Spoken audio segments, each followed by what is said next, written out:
Hi friends. ஒரே மழை. ஆனால் மழையிலையும் பாருங்கள் நிறைய கொய்யாப்பழம் பழுத்திருக்குது. நாங்கள் கீழே உள்ள அந்த பக்கமாக இருக்கிற கொய்யாப்பழம் மட்டும் பிப்போம். மேலே ரொம்ப ஹைட்டாக இருந்துச்சு அப்படின்னா அப்படியே பழுத்தே இருக்கும் பார்த்துக்கோங்க. அந்த மாதிரி நம்ம அளக்க வச்சு பறித்தாலும் கூட அது கீழே விழும்போது கண்டிப்பாக அது ஒரு மாதிரி கொல கொலன்னு ஆன மாதிரி போயிடும், வெடிச்சிரும். அதனால் என்ன பண்ணுவோன்னா மேலே உள்ள கொய்யாலாம் சுத்தமாகவே பறிக்க மாட்டோம்.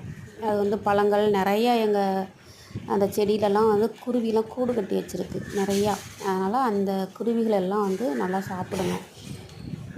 நிறையா கீழே விழுற பழம் கோழி, எங்கள் வீட்டில் ஆனால் கோழி இல்லை, பக்கத்து வீட்டில் எல்லா கோழி இங்கே தான் எங்கள் அந்த நிழலுக்காக இங்கே தான் இருக்கோம். அந்த குருவி கோழி எல்லாமே அந்த பழத்தை சாப்பிடும். நீங்களும் உங்கள் வீட்டில் இது மாதிரி கொய்யாப்பழம் கொய்யா மரம் வச்சுருந்தீங்க அப்படின்னா லைக் போடுங்க, கமெண்ட் பண்ணுங்கள். தேங்க்யூ.